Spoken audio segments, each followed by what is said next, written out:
Welcome back mga kalam. Sa pagbagsak ng Soviet Union noong 1990s, ito ang naging panahon ng Amerika bilang isa sa pinakamalakas na bansa sa mundo. Sila ay nanaig sa kahusayan sa teknolohiya, kakayahan sa pagsasagawa ng mga operations at pagkontrol ng kapangyarihan sa buong mundo. Sa araw na ito ay ating tatalakayan ang 5 pangunahing dahilan kung bakit hindi mo gustong kalabanin ang Amerika. Ang Air Force ng Amerika ang pinakamalakas sa buong mundo. Hindi lamang sa bilang ng mga operational planes kundi pati na rin sa kanilang kahusayan. Sa kasalukuyan, ang bansa ay may kabuuang mahigit sa 15,000 na military aircraft na binubuo ng lahat ng sangay ng serbisyo ng militar, kabilang ang Navy, Army, Coast at US Marines.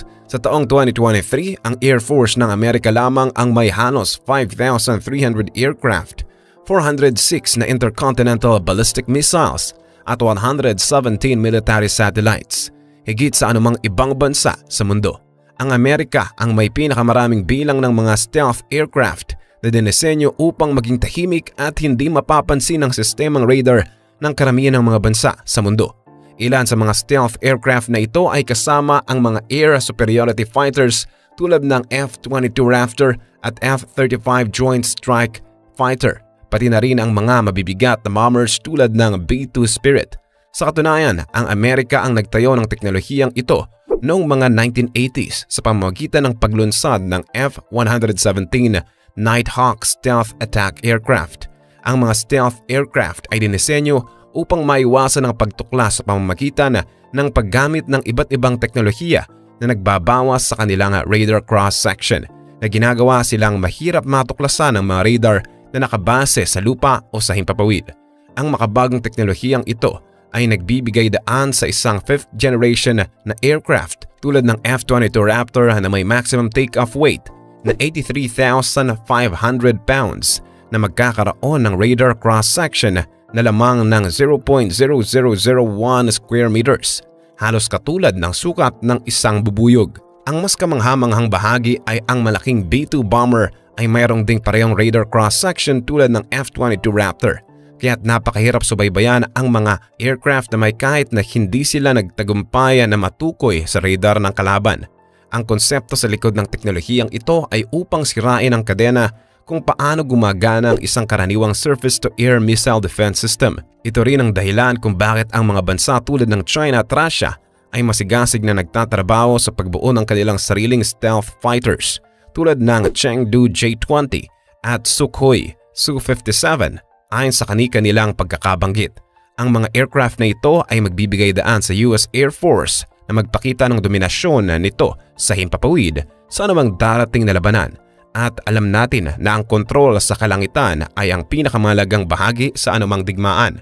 Samahan pa ng lakas ng US Navy at ang paghahari nito sa mga karagatan ng mundo, lalo na sa pamamagitan ng kanilang mga supercarrier. Sa kasalukuyan, may 11 nuclear-powered Nimitz-class supercarriers ang US Navy na itinuturing na pinakamalaking float ng mga aircraft carriers sa mundo. Ang tanging hukbong dagat na lumalapit sa kanila sa antas ng kakayahan ay marahil ang Royal Navy ng United Kingdom, pero mayroon lamang silang 2 operational na mga carrier. Ang mga Nimitz-class carriers ay may displacement na higit sa 100,000 tons at maaaring magdala ng hanggang 70 na mga aircraft. Sa kasamang palad, ang mga ito ay tila maliit na bayan na lumulutang sa karagatan na may sariling mga paliparan. Ang carrier ay gumagamit ng mga aircraft nito para sa offensive role nito, samantalang ang iba pang mga barko ay responsable sa pagtatanggol sa mga gilid nito laban sa mga atake ng kalaban. Ang kombinasyon ng mga offensive at defensive strategies ay gumagana sa US Carrier Strike Group na halos hindi kayang tumbahin. Mayroong 9 na ganitong Carrier Strike Group ang US Navy. 8 sa mga ito ay nakabase sa Amerika at isa na nakadeploy sa harap ng Japan sa loob ng mahigit sa 50 taon. Ito ang pangunahing elemento ng pagpapalaganap ng kapangyarihan ng US, at ang Nimitz-class supercarriers ang nasa gitna ng lahat nito. Sa kabila nito, kasalukuyang nasa proseso ang US ng pagdevelop ng bagong klase ng mga carrier na tinatawag na Gerald R. Ford class na inaasahang papalit sa Nimitz-class ships. Ang bagong supercarrier na ito ay mas higit advanced at inaasahan na magpapatuloy ang dominasyon ng US sa mga karagatan.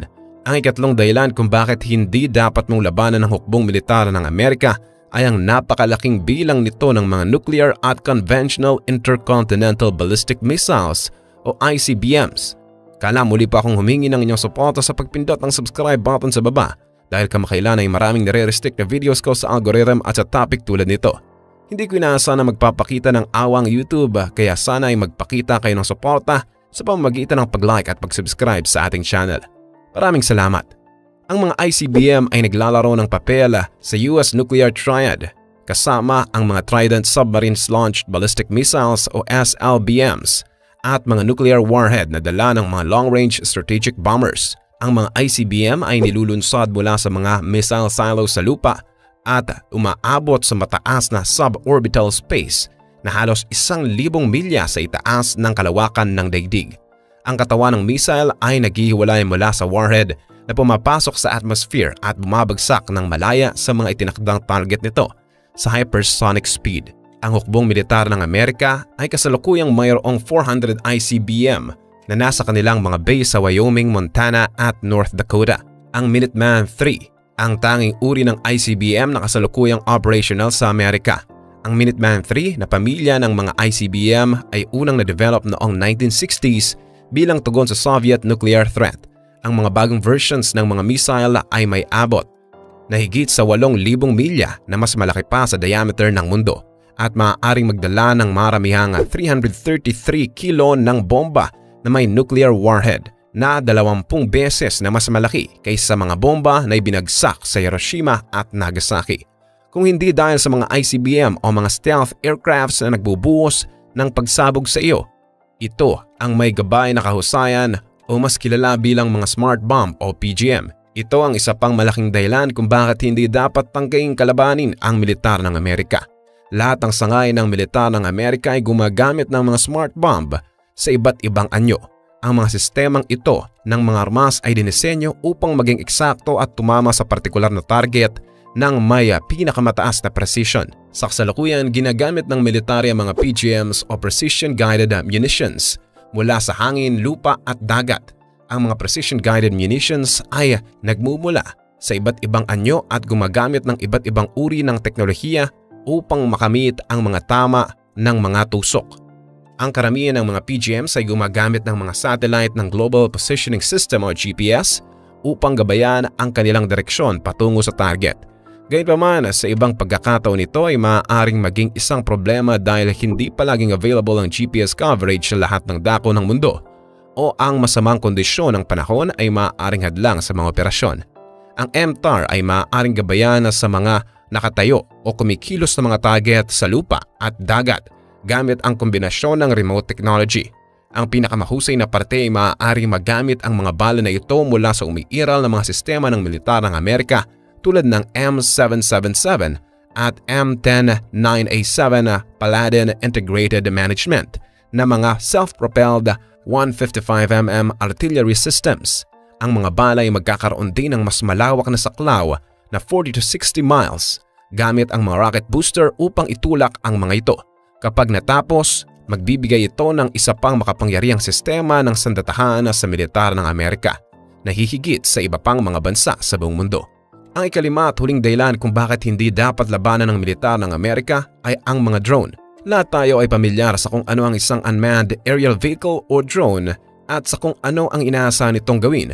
Pero sa mga nagdaang taon, ang paggamit ng mga UAV ay patuloy na lumalawak upang maisama ang lahat ng mga aspeto ng mga operasyon ng militar at nasa unahan ng militar ng Amerika sa trend na ito. Unang ginamit lamang ang mga drone para sa mga misyong pang-surveillance. Ngunit mabilis na naging armas ang mga ito matapos ang mga atake ng 9/11 at malawak na ginamit ng militar ng Amerika sa digmaan laban sa terorismo bilang isang plataporma ng mga salakay ng armas. Inaasahan na sa mga susunod na mga dekada ang Amerika ay mag-aaklas ng pagbili ng higit sa 1,000 mga drone na may iba't ibang mga klasifikasyon. Marami sa mga ito tulad ng Lockheed Martin MQ-170 Sentinel at Boeing MQ-25 Stingray na nasa huling bahagi ng development nito at kapag natapos na, magbibigay sa militar ng Amerika ng mga pangunahing plataporma na kayang gawin ng iba't ibang operasyon mula sa mga misyon ng atake hanggang sa aerial refueling. Ang kakayahan nito ay magpapahintulot sa lahat ng mga sangay ng militar ng Amerika na bawasan ang kanilang pagtangkilik sa mga manned platform na pababain ang mga panganib sa mga darating na operasyon sa digmaan. Ang 5 ito na nasa sistema ng sandatahan ay ginagawang sobrang mapanganib ang militar ng Amerika para sa sino mang kalaban na nais makipaglaban sa kanila. Halos imposible na hamunin ang lakas ng sandatahang lakas ng Amerika. Kaya nga ang mga modernong kalaban ng Amerika ay gumagamit ng higit at higit pang mga asymmetry strategies sa harap ng makapangyarihang militar ng Amerika. Gayunpaman, nananatiling ang mga US military ang pinakamakapangyarihang militar sa buong mundo ngayon at marahil sa mga darating na dekada. Ngunit hindi ibig sabihin nito ay wala nang kayang tumapat sa kanila. Maraming mga bansang kasalukuyang pinapalakas ang kanilang hukbo at kakayahang militar ng palihim, lalo na sa paggawa ng mas makabagong teknolohiyang militar. Sa ngayon, wala pang kayang lumaban ng harapan sa kapangyarihan ng Amerika, lalo na sa napakalaking ginugugol nila para lamang sa kanilang hukbong militar.